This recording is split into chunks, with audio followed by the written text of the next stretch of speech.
ವೀಕ್ಷಕರೇ, ರಹಸ್ಯ ಪೊಲೀಸ್ ಸುತ್ತೋಲೆಯೊಂದು ಸೋರಿಕೆಯಾಗಿದೆ. ಗಡ್ಡ ಬಿಡುವುದು, ಮಸೀದಿಗೆ ಹೋಗುವುದು ಇದೆಲ್ಲ ಸಂಶಯ ಪಡಬೇಕಾದ ಅಂಶಗಳು ಅಂತ ಪೊಲೀಸ್ ಇಲಾಖೆ ಹೇಳ್ತಾ ಇದೆ. ಎಸ್, ನೀವು ನೋಡ್ತಾ ಇರೋದು, ಈಗ ಕೇಳ್ತಾ ಇರೋದು ಸರಿಯಾಗೇ ಇದೆ.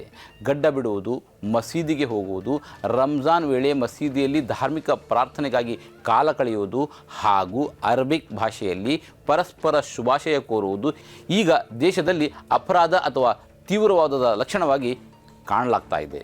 ಇಂತಹದ್ದೊಂದು ಗಂಭೀರ ಪ್ರಶ್ನೆ ಹೇಳಲು, ಇಂತಹದ್ದೊಂದು ಆತಂಕ ಮೂಡಲು ಕಾರಣ ಗುಜರಾತ್ ರಾಜ್ಯ ಗುಪ್ತಚರ ಇಲಾಖೆ ಹೊರಡಿಸಿದೆ ಎನ್ನಲಾದ ಅತ್ಯಂತ ರಹಸ್ಯ ಪೊಲೀಸ್ ದಾಖಲೆ.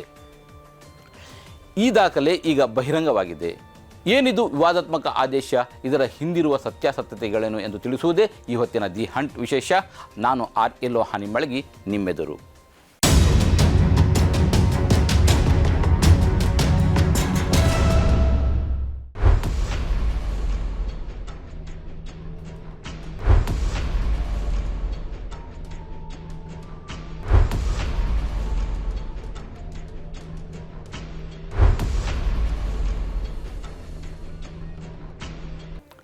ದಿ ಅಬ್ಸರ್ವರ್ಸ್ ಪೋಸ್ಟ್ ವರದಿ ಮಾಡಿರುವ ಪ್ರಕಾರ ಗುಜರಾತಿನ ರಾಜ್ಯ ಗುಪ್ತಚರ ಇಲಾಖೆ SIB ಅಂತ ಅದನ್ನು ಕರೀತಾರೆ, ರಹಸ್ಯ ಎಂಬ ಲೇಬಲ್ ಹೊಂದಿರುವ ಹೊಸ ಮಾರ್ಗಸೂಚಿಯೊಂದನ್ನು ಹೊರಡಿಸಿದೆ.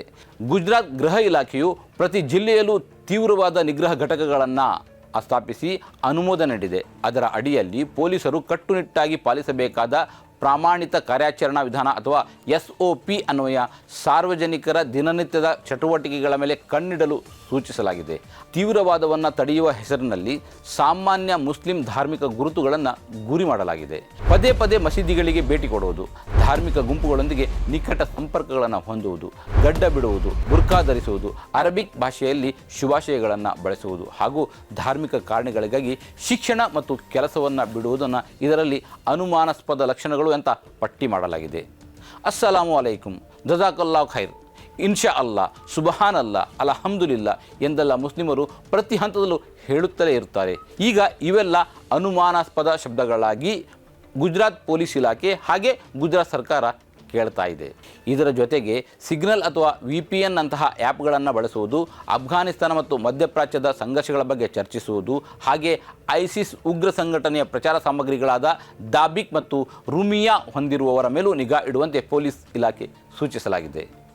ಸಿಗ್ನಲ್ ಅಥವಾ VPN ಅಂತಹ ಆ್ಯಪ್ಗಳ ಬಳಕೆ, ISIS ಉಗ್ರ ಸಂಘಟನೆಯ ಪ್ರಚಾರ ಸಾಮಗ್ರಿಗಳನ್ನು ಇಟ್ಟುಕೊಳ್ಳುವುದನ್ನು ಸಂಶಯದ ಪಟ್ಟಿಯಲ್ಲಿ ಇಡುವುದು ಸರಿ, ಅದನ್ನು ಯಾರೂ ಕೂಡ ಬೇಡ ಅನ್ನೋದಿಲ್ಲ. ಆದರೆ ಎಲ್ಲಕ್ಕಿಂತ ಹೆಚ್ಚಾಗಿ ಧಾರ್ಮಿಕ ಚಟುವಟಿಕೆಗಳಿಗಾಗಿ ಶಿಕ್ಷಣ ಅಥವಾ ಉದ್ಯೋಗವನ್ನು ತೊರೆಯುವುದು, ಜಾಗತಿಕವಾಗಿ ಮುಸ್ಲಿಮರ ಮೇಲೆ ಆಗುತ್ತಿರುವ ಘಟನೆಗಳ ಬಗ್ಗೆ ಕಳವಳ ವ್ಯಕ್ತಪಡಿಸುವುದು ಇದೆಲ್ಲ ಎಲ್ಲಿಯ ಅನುಮಾನಗಳು? ಗುಜರಾತ್ ರಾಜ್ಯ ಗುಪ್ತಚರ ಇಲಾಖೆ ಹೊರಡಿಸಿದೆ ಎನ್ನಲಾದ ಮತ್ತು ರಹಸ್ಯ ಎಂದು ನಮೂದಿಸಲಾಗಿರುವ ಈ ದಾಖಲೆಯು ಇತ್ತೀಚೆಗೆ ಸಾಮಾಜಿಕ ಜಾಲತಾಣಗಳಲ್ಲಿ ಹರಿದಾಡ್ತಾ ಇದೆ. ಆದರೆ ಈ ದಾಖಲೆಯ ನೈಜತೆಯನ್ನು ಗುಜರಾತ್ ಸರ್ಕಾರವಾಗಲಿ ಅಥವಾ ಪೊಲೀಸ್ ಇಲಾಖೆಯಾಗಲಿ ಅಧಿಕೃತವಾಗಿ ಖಚಿತಪಡಿಸಿಲ್ಲ ಅಥವಾ ನಿರಾಕರಿಸಿಯೂ ಇಲ್ಲ.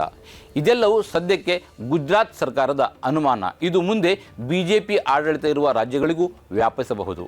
ಈ ಸುತ್ತೋಲೆಯ ವಿವರಗಳು ಹೊರಬೀಳ್ತಾ ಇದ್ದಂತೆ ದೇಶದಾದ್ಯಂತ ಮಾನವ ಹಕ್ಕುಗಳ ಕಾರ್ಯಕರ್ತರು ಮತ್ತು ಮುಸ್ಲಿಂ ಸಮುದಾಯದ ನಾಯಕರು ತೀವ್ರ ಆತಂಕ ಮತ್ತು ಆಕ್ರೋಶ ವ್ಯಕ್ತಪಡಿಸ್ತಾ ಇದ್ದಾರೆ. ಪ್ರಸಿದ್ಧ ಮಾನವ ಹಕ್ಕುಗಳ ಕಾರ್ಯಕರ್ತೆ ಶಬ್ನಮ್ ಹಶ್ಮಿ ಇದು ರಾಜ್ಯ ಪ್ರಾಯೋಜಿತ ಕೋಮು ಆಧಾರಿತ ಪ್ರೊಫೈಲಿಂಗ್ ಎಂದು ಕಿಡಿಕಾರಿದ್ದಾರೆ. ರಾಷ್ಟ್ರೀಯ ಭದ್ರತೆಯ ಹೆಸರಿನಲ್ಲಿ ಸಾಮಾನ್ಯ ಧಾರ್ಮಿಕ ಮತ್ತು ಸಾಂಸ್ಕೃತಿಕ ಗುರುತುಗಳನ್ನು ಅಪರಾಧೀಕರಿಸಲು ಸರ್ಕಾರಿ ಯಂತ್ರವನ್ನು ದುರ್ಬಳಕೆ ಮಾಡಿಕೊಳ್ಳಲಾಗ್ತಾ ಇದೆ ಮತ್ತು ಇದು ಭಾರತೀಯ ಸಂವಿಧಾನದ ಮೇಲಿನ ನೇರ ದಾಳಿ ಅಂತ ಅವರು ಖಂಡಿಸಿದ್ದಾರೆ. UAPA ಮತ್ತು ಭಾರತೀಯ ನ್ಯಾಯ ಸಂಹಿತೆಯ ಕಠಿಣ ಕಾಯ್ದೆಗಳಡಿ ಪ್ರಕರಣಗಳನ್ನು ದಾಖಲಿಸಲು ಈ ಸುತ್ತೋಲೆಯನ್ನು ಬಳಸಿಕೊಳ್ಳಲಾಗ್ತಾ ಇದೆ ಎಂಬುದು ಅವರ ಆರೋಪ. ಗುಜರಾತ್ ಮೂಲದ ಅಲ್ಪಸಂಖ್ಯಾತ ಸಮನ್ವಯ ಸಮಿತಿಯ ಸಂಚಾಲಕ ಮುಜಾಹಿದ್ ನಫೀಜ್ ಈ ರಹಸ್ಯ ದಾಖಲೆಗಳನ್ನು ಸಾರ್ವಜನಿಕ ಡೊಮೇನ್ನಲ್ಲಿ ಹಂಚಿಕೊಂಡಿದ್ದಾರೆ. ಗುಜರಾತ್ನ ಕಚ್ ಪ್ರದೇಶದಲ್ಲಿ ಮಸೀದಿ ಮತ್ತು ಮದ್ರಸಾಗಳ ತೆರವು ಕಾರ್ಯಾಚರಣೆ ವೇಳೆ ಪೊಲೀಸರು ಯಾವುದೇ ಲಿಖಿತ ಆದೇಶವಿಲ್ಲದೆ ಭೇಟಿ ನೀಡುತ್ತಿರುವುದರಿಂದ ತಾವು ಈ ದಾಖಲೆಗಳನ್ನು ಹೊರತಂದಿರುವುದಾಗಿ ಅವರು ಸ್ಪಷ್ಟಪಡಿಸಿದ್ದಾರೆ. ಪೊಲೀಸರು ಕೇವಲ ಗಡ್ಡ, ಬುರ್ಕಾದಂತಹ ಧಾರ್ಮಿಕ ಗುರುತುಗಳನ್ನು ಗುರಿಯಾಗಿಸಿಕೊಂಡು ಇಡೀ ಮುಸ್ಲಿಂ ಸಮುದಾಯವನ್ನು ಅನುಮಾನದಿಂದ ನೋಡುವಂತೆ ಮಾಡಲು ಹೊರಟಿದ್ದಾರೆ ಎಂಬುದು ಇವರ ಗಂಭೀರ ಆರೋಪವಾಗಿದೆ. ದೇಶದ ಭದ್ರತೆ ಮತ್ತು ತೀವ್ರವಾದದ ತಡೆ ಅತ್ಯಂತ ಅಗತ್ಯ ಎಂಬುದರಲ್ಲಿ ಯಾವುದೇ ಮತ್ತಿಲ್ಲ. ಆದರೆ ಭದ್ರತೆಯ ಹೆಸರಿನಲ್ಲಿ ನಾಗರಿಕರ ಮೂಲಭೂತ ಧಾರ್ಮಿಕ ಹಕ್ಕುಗಳನ್ನು ಹತ್ತಿಕ್ಕುವುದು ಅಥವಾ ಒಂದು ನಿರ್ದಿಷ್ಟ ಸಮುದಾಯದ ದೈನಂದಿನ ಚಟುವಟಿಕೆಗಳನ್ನು ಶಂಕೆಯ ಕಣ್ಣಿನಿಂದ ನೋಡುವುದು ಆರೋಗ್ಯಕರ ಪ್ರಜಾಪ್ರಭುತ್ವದ ಲಕ್ಷಣವಲ್ಲ. ಈ ರಹಸ್ಯ ಸುತ್ತೋಲೆಯ ಬಗ್ಗೆ ಗುಜರಾತ್ ಸರ್ಕಾರ ಮತ್ತು ಪೊಲೀಸ್ ಇಲಾಖೆ ಅಧಿಕೃತ ಸ್ಪಷ್ಟನೆ ನೀಡಬೇಕಾದ ಅನಿವಾರ್ಯತೆ ಇದೆ. ವೀಕ್ಷಕರು, ಈ ವರದಿಯ ಬಗ್ಗೆ ನಿಮ್ಮ ಅಭಿಪ್ರಾಯವನ್ನು ಕಮೆಂಟ್ ಬಾಕ್ಸ್ನಲ್ಲಿ ತಿಳಿಸಿ. ಈ ಕಾರ್ಯಕ್ರಮದ ಪ್ರಾಯೋಜಕರು Gadiyar group of companies, specialized in piling and shoring, engineering consultancy, firefighting, steel structures, real estate. Office, SIT Tower, Silicon Oasis, Dubai, UAE. ಸ್ನೇಹಿತರೆ, ನಿಮ್ಮ ಅದ್ಭುತ ಬೆಂಬಲದಿಂದ ಸನ್ಮಾರ್ಗ ನ್ಯೂಸ್ ಚಾನೆಲ್ ಈಗ 2 ಲಕ್ಷ ಸಬ್ಸ್ಕ್ರೈಬರ್ಗಳನ್ನು ದಾಟಿದೆ. ಇದು ನಮ್ಮ ಯಶಸ್ಸಲ್ಲ, ಇದು ನಿಮ್ಮ ಯಶಸ್ಸು. ನಮ್ಮ ಮುಂದಿನ ಗುರಿ 4 ಲಕ್ಷ. ಇದು ಕಷ್ಟವಲ್ಲ. ನೀವು ಮಾಡಬೇಕಾದದ್ದು ಸಿಂಪಲ್. ನೀವು ಸನ್ಮಾರ್ಗ ನ್ಯೂಸ್ ಚಾನೆಲ್ ವಿಡಿಯೋವನ್ನ ನಿಮ್ಮ ಸ್ನೇಹಿತರಿಗೆ, ಕುಟುಂಬದವರೊಂದಿಗೆ ಹಂಚಿಕೊಳ್ಳಿ ಮತ್ತು ಅವರಲ್ಲೂ ಸಬ್ಸ್ಕ್ರೈಬ್ ಮಾಡಲು ಹೇಳಿ. ನೀವು ಶಕ್ತಿಯನ್ನು ಕೊಡಿ, ನಾವು ನಿಖರ ಸುದ್ದಿ ಕೊಡ್ತೇವೆ. ಧನ್ಯವಾದಗಳು.